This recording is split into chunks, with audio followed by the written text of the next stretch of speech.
Welcome to the Dragon's Den. I'm your venerable host Orochi, and today we're going to talk about the precarious little scamps, Kobolds, in the Pathfinder 2 universe. Hopefully today we can finish up our attempts to make good, educated guesses on how to use a lot of their abilities. Let's put it that way. Went through their level 1 abilities. Now we'll continue on. Level 5, Allies Shelter Reaction. Once a day. So we already know that we're going to have problems with this because once a day abilities are way too weak for that limitation. Trigger, you attempt a saving throw while adjacent to one or more allies, but you haven't rolled yet. In stressful circumstances, you find strength in your ally's example. Roll the save using an adjacent ally's modifier for that type of saving throw instead of your own. So, this means you need to be next to your ally, so you may or may not be getting an AoE on you. Because you're more likely to get AoE'd if you're just going to sit next to your allies. And then you can only do it once. And unless you really screw up your character somehow, the difference between one of your modifiers and your allies' modifiers should only be like 2 or 3 points. And while in general 2 or 3 points is pretty important, that's only if you're doing it for every roll. If you're only doing it once a day, that doesn't really matter.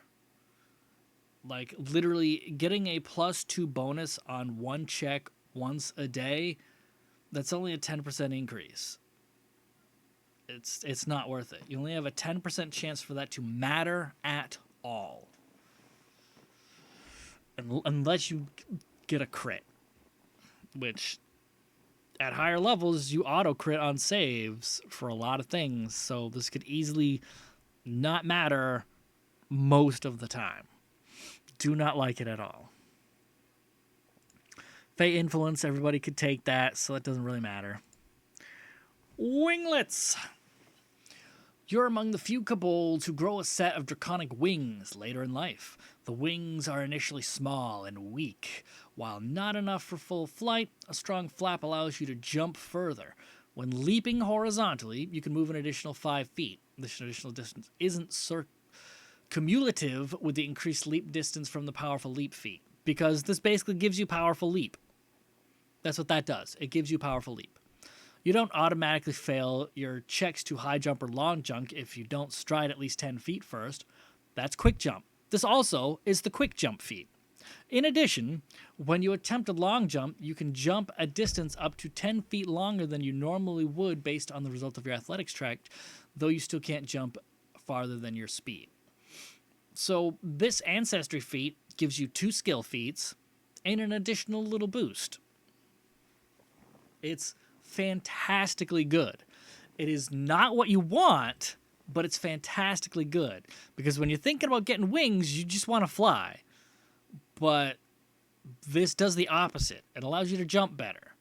It doesn't give you gliding, which is unfortunate. I think gliding would have been a far better third ability for this, but might have been a little bit too much. Because getting 2 skill feats is pretty damn good. And we got Grovel. You have to be trained in perception. With obsequious words and begging gestures, you convince your foe you're less of a threat. You attempt to feint against a creature. Feinting generally sucks. Unlike a normal feint, the creature can be within 30 feet instead of in your melee reach. And you make your check against its will DC instead of its perception DC. Most creatures have pretty damn good perception, and they're going to fuck you up if you're in melee with them. So the fact that this allows you to feint at range against will DC is pretty fucking fantastic. Like, Fainting is one of the worst things anybody can do, but so it's generally a waste of time. Just because the redundancy of how it's built. They specifically didn't want anybody to do a feint or a disarm or something and then just get this massive bonus or knock the enemy's weapon away and completely invalidate the enemy's fighting. But this gets around a lot of those problems with it, so this is pretty cool. And you can do it more than once in the same turn, which is also a problem with feint. Because, well, I guess feint doesn't have it, disarm does. But yeah, this is pretty cool. You could probably find a whole bunch of uses for this with helping out your party. A whole group of kobolds with this would, be able to do a lot of tricky stuff. Kobold Weapon Innovator. You have to have kobold weapon familiarity, which was not great in the first place. You've learned devious tactics with your kobold weapons. Whenever you critically hit with a crossbow, great pick, light pick, spear, or kobold weapon, you apply the weapon's critical specialization effect. There are very few classes who don't get that automatically that want it. Like if you're a caster or something, it doesn't matter to you because you shouldn't be using weapons ever.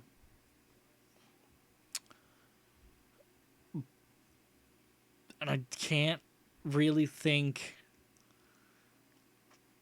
Champions don't get it unless they're using their bonded weapon. Which if you choose bonded shield first, then it might be a while before you can even get a bonded weapon. So that sort of helps kobolds. A kobold champion, maybe. But other than that, the number of classes that don't get weapon spec is pretty small. I think Maguses are kind of iffy with it, or they don't get it at all. Swashbucklers are a little bit iffy with it. Or maybe no, swashbucklers do get it. I don't remember. The number of classes that are martial that do not get weapon spec is pretty small. So I guess this is all right for those couple classes that need it, but otherwise, nope. Snare Genius. You have to be an expert in crafting and have snare crafting, which I kind of hope gets changed to give you expert crafting. That would be nice. Your expertise makes your snares more powerful, or give you just scaling expert at level 2, since you're not supposed to have expert at level 1. That would be cool too, I guess. Your expertise makes your snares more powerful, and you can place them quickly and efficiently. Each day during your daily preparations, you can prepare 3 snares from your formula book for quick deployment. If the snare normally takes 1 minute to craft, you can craft it with 3 interact actions. Snares prepared in this way don't cost any resources to craft. The number of snares you can prepare this way increases to 4 if you are a master and crafter, and 5 if you are legendary. When you craft and deploy a snare that deals damage, any creature that critically fails its saving throw against the snare's initial effect and takes damage becomes flat-footed until the end of its next turn. Alright. It's basically like the snare crafting ranger feat. Gives you free snares every day, which is awesome. Makes it so that you can put them down in 3 actions instead of a minute, which is... complicated. 3 interact actions is way, way, way too long to put down a snare. Snares are not powerful enough to warrant that until higher levels, which at higher levels you can get action cost reductors for them, so those 2 rules don't even actually ever interact with each other. You are just massively penalized at low levels by having really weak snares and having to take 3 actions to put them out, which is terrible. Snare crafting at low level is hot garbage. But it can be cool. Rarely. You can prep an area with lots of snares, but then you'd have to lure enemies into it, and that's not how almost any players really play this game. So, yeah, it's a bit of a problem. Then we go up to level 9 feats. Between the Scales. Underestimating you is a grave mistake, but it's one others keep making. You've learned to take advantage of slips in your foe's defenses. When you strike a flat-footed creature using a melee weapon or unarmed attack that has the agile and finesse traits, you gain the backstabber trait. Having finesse and agile on a weapon is very specific weapon groups. Well, not groups, but very specific weapons. And the backstabber trait is fucking garbage. I hope that at some time it gets errated because it's trash. It gives you +1 to damage. That's it. It doesn't scale up or do anything. It is just trash. It's so bad. It's one of those things that makes me wonder, how did this get past any sort of Q&A or editing or testing or anything? Because it's only good until like level 3 when you start getting striking runes. And then its damage percentage starts going down and down and down. And that's just terrible. Briar Battler. You've learned to use roots, crevices, uneven ground, and dense underbrush to your advantage. When you're in difficult terrain from an environmental feature, you can take cover, even if the feature wouldn't ordinarily be large enough for you to take cover.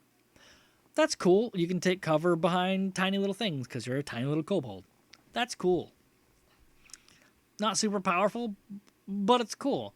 If you're a ranged damage dealer, then yeah, that's actually pretty damn good for you because you can shoot and then take cover.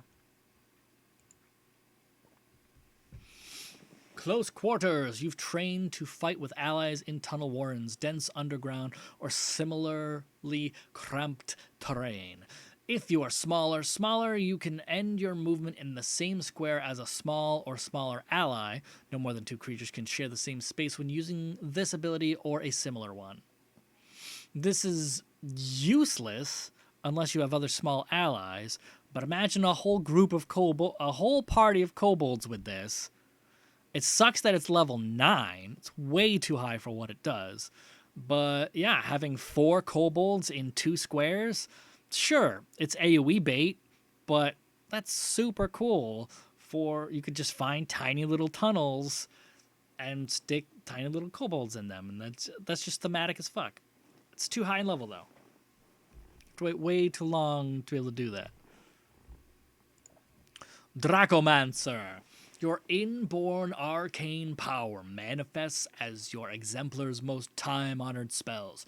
Choose 1 first-level spell and 1 second-level spell from those listed for a draconic spellcaster of your draconic exemplar's type. So you have to look into the bestiaries to find your dragon exemplar and see what kind of spells they cast.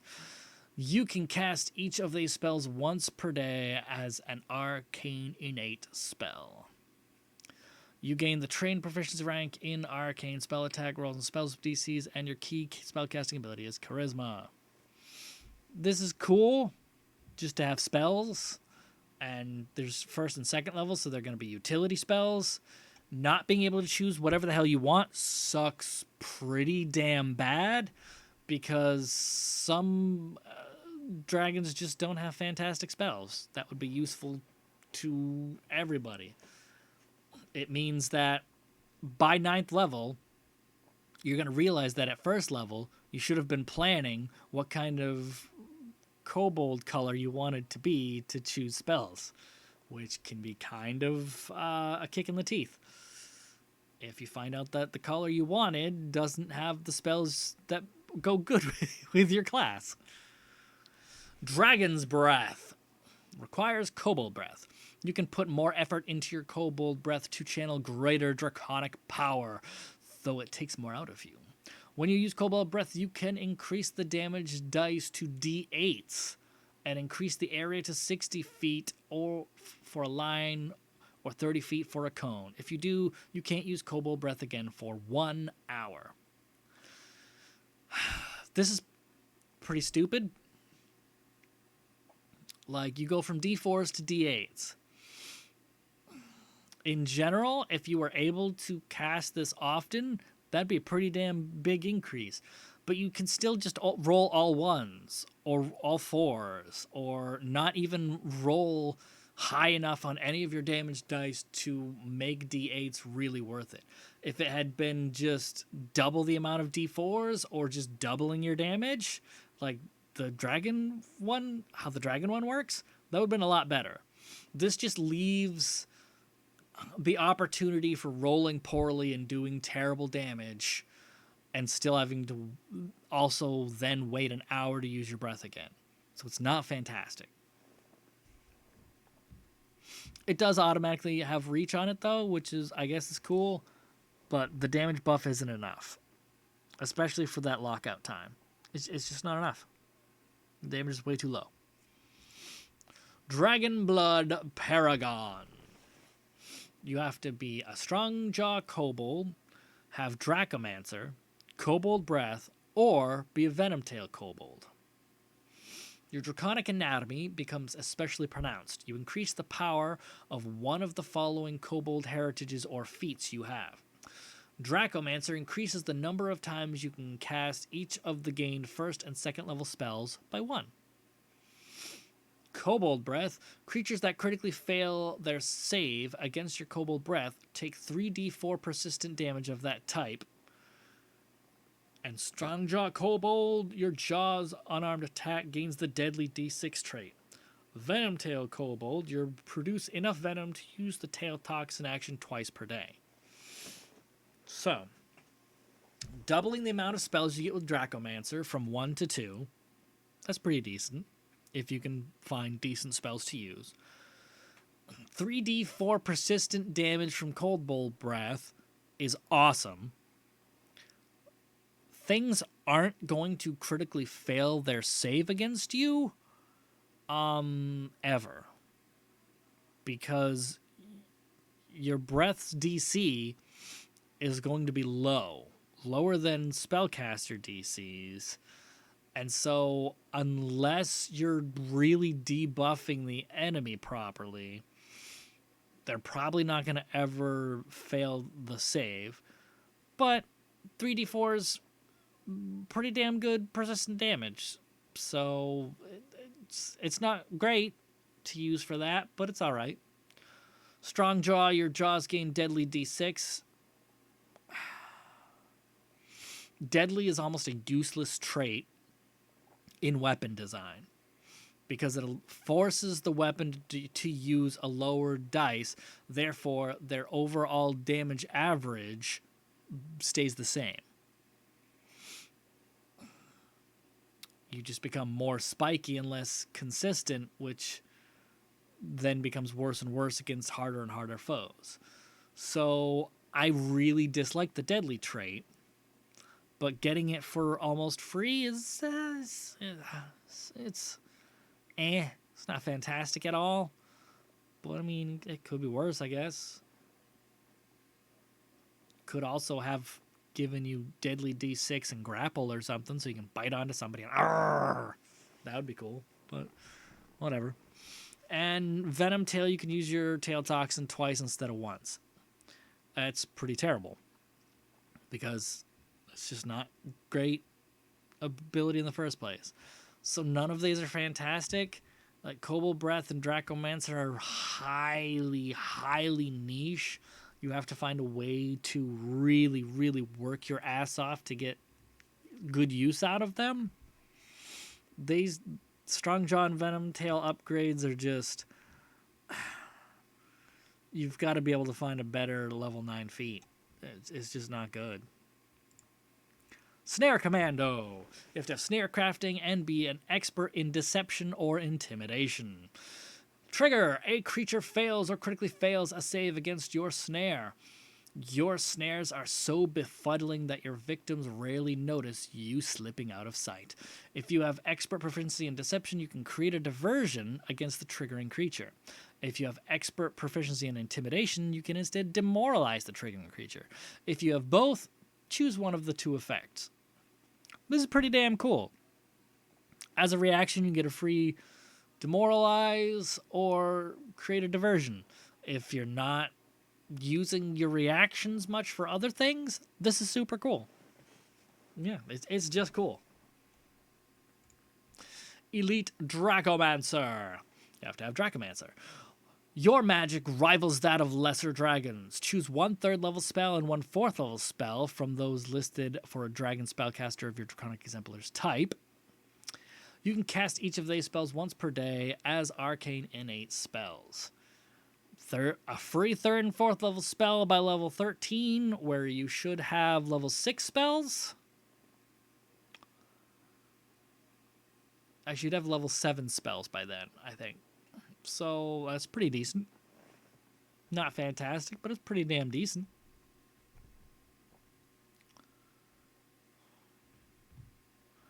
Then we're getting down to the bottom here.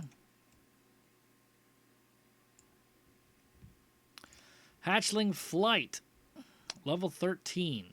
Once per round, if you have winglets, you can fly a little. You fly up to half your speed. If you don't end your movement on solid ground, you fall at the end of your turn.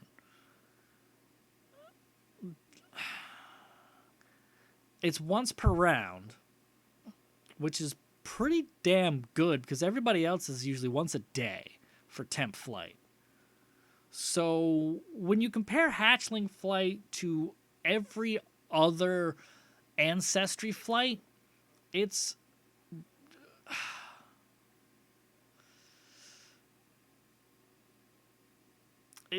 simultaneously amazing, but also a joke. Like, you can't fly at all. Not really. Because at the end of your turn, you fall.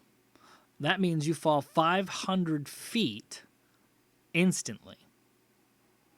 Can never get anywhere near that high, but you fall to the ground instantly no matter how high you went with your flight, which is just one move. This gives you one move per turn of flight, but then you immediately fall to the ground at the end of your turn.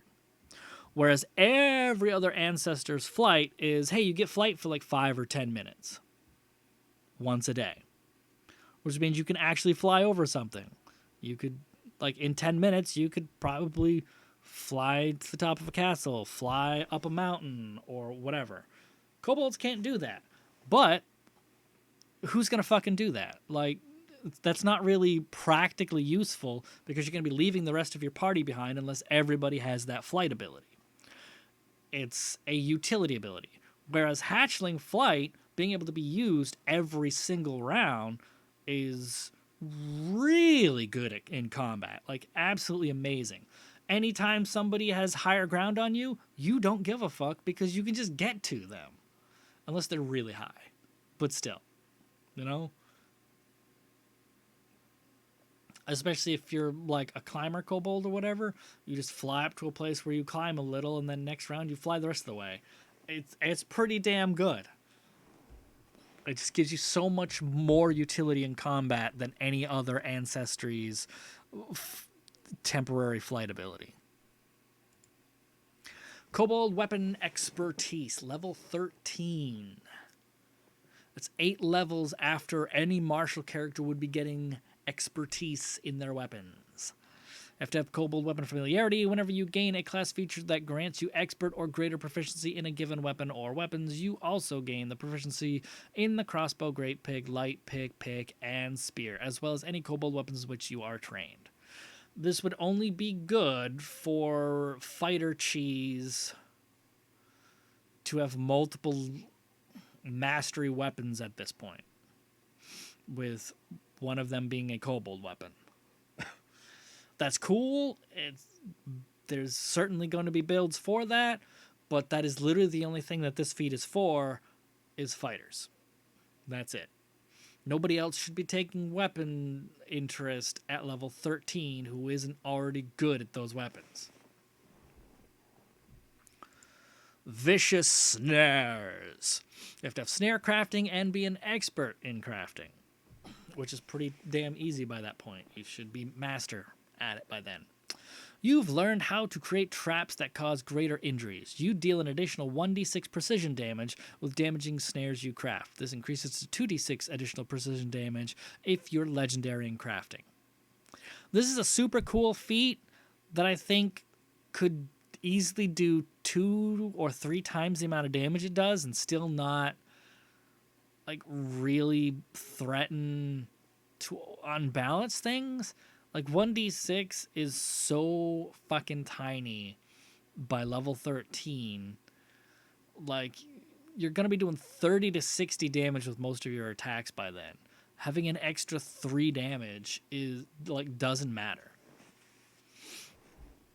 And it's also not like enemies are going to be like hitting multiple traps.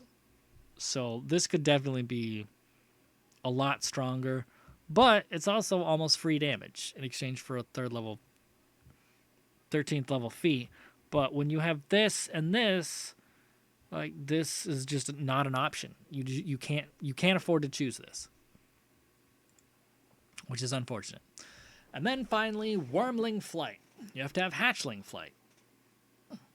Your draconic wings have grown large and strong enough for flight. You gain a fly speed equal to your speed, using your wings to stay aloft. The problem with getting flight is that it then undermines the first feat that you got, because then you don't need it anymore. So you have to have 3 feats as a kobold in order to fly, where the third feat invalidates the first one, which is unfortunate. And maybe that's why Hatchling Flight has so much utility in combat, whereas everybody else's temporary flight doesn't. But that's when you get Wormling Flight, it sort of feels a little bad that you don't need to jump anymore. You can just frickin' fly. But there we have it. That is all of your kobold goodness and all the cool things that they can take. I think they've got some really strong options, some amazingly thematic options, but I would suggest for a lot of GMs, it's like maybe give a little bump to some of this stuff, because a lot of them are just not fantastic numerically. But otherwise, really cool. Adore kobolds. I would love to see entire kobold teams that just huddle up into tiny little 2 square balls and then fling damage at characters. There would have to be... there's got to be some kind of way you can make, like, caves, like tiny little corridors with... No, because even Wall of Stone comes in, like, 10-foot panels or whatever. I'm just trying to think of a way that you could make tiny little corridors for enemies to go down. Technically, you could make a 5-foot corridor, even though it would still be like 10 feet tall with Wall of Stone, and then just pelt somebody with ranged attacks, 2 kobolds in one square, 2 kobolds in the one behind it. Get some elevation so that the enemy doesn't have cover, and yeah, you'll be doing some Tucker's kobold shit, and that'd be fun as fuck.